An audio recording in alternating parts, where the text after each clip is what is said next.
Hey Seawolves, we're at the 98th annual Macy's Thanksgiving Day Parade. As you can see, we have marching bands, we have balloons, we have floats. So let's see how things are getting underway for the rest of the day.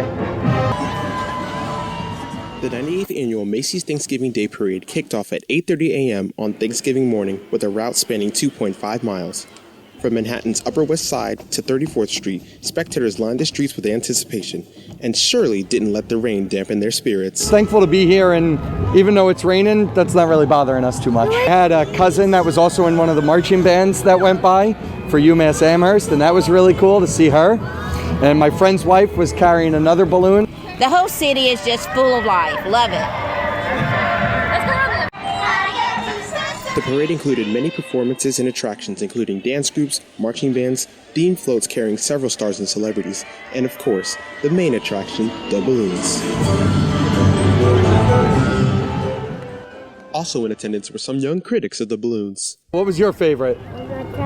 I think Morrison's favorite was probably Marshall from Paw Patrol. No. Oh, the Lego one. No. I don't know which one.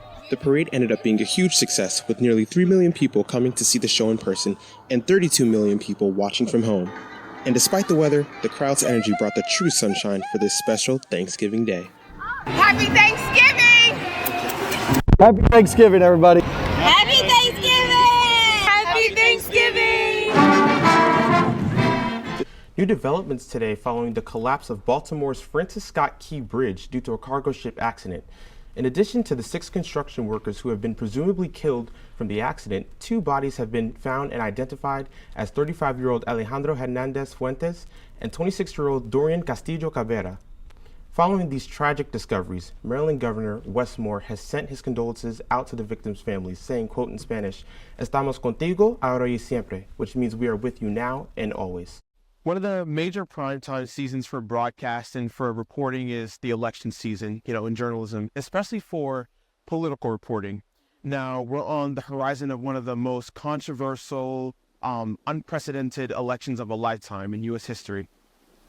What would you say is something that Americans across the country should pay attention to throughout the coverage of the election in order to figure out what candidate they're going to pick for November, especially in Americans who are in swing states such as Pennsylvania, where we are right now?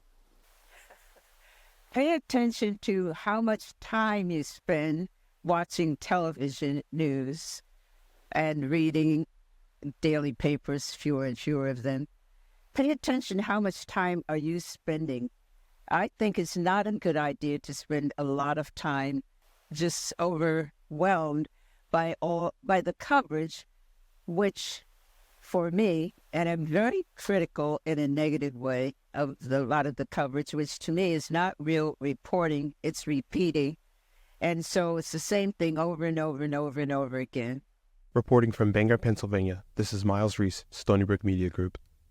Very interesting things. Now, we're also tracking a lot of swing states and battleground states. I also want to mention that North Carolina, I'm very surprised that has not swung in Trump's favor this late on in the game. Really thought that would have been a stronghold for Trump. I'm also looking at this blue wall by the Great Lakes states. We really don't know which way that's going to go. Currently, Michigan and Pennsylvania are leaning Democratic, but we don't know if that's going to stay that way. Ohio is leaning red right now.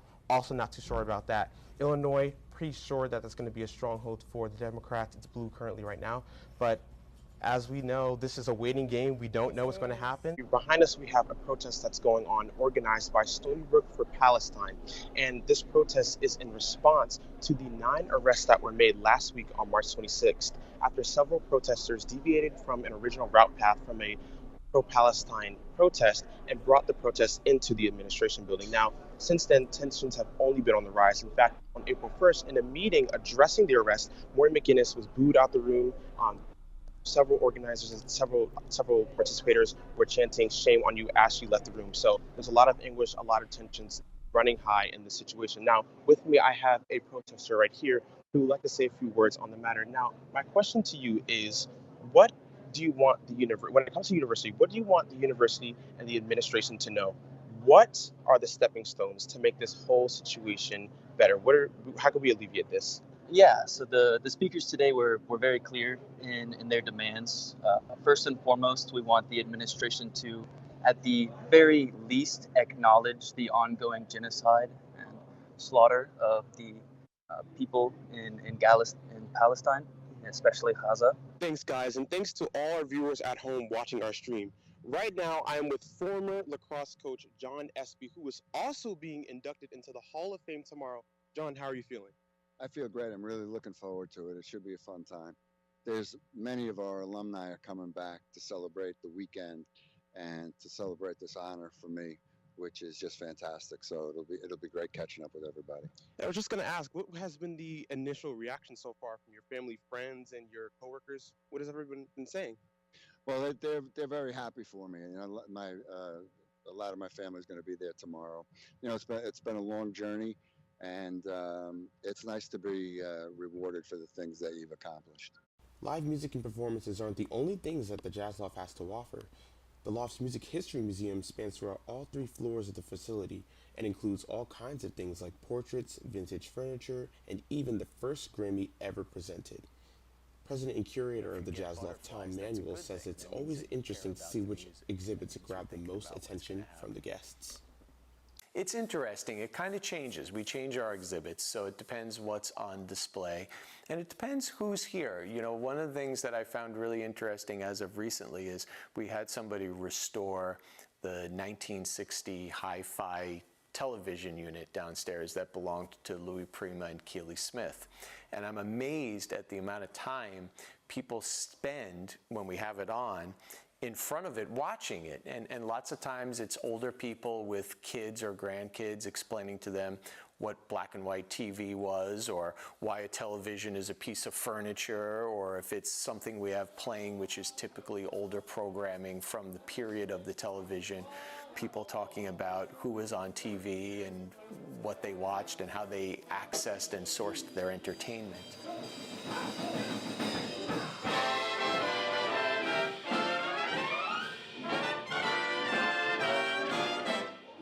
There's a connection between performer and audience, and there's that energy, and that moment is shared that is only going to happen once in a lifetime. That's rather special and important, and it's always my favorite part of any performance, when that connection is made with an audience.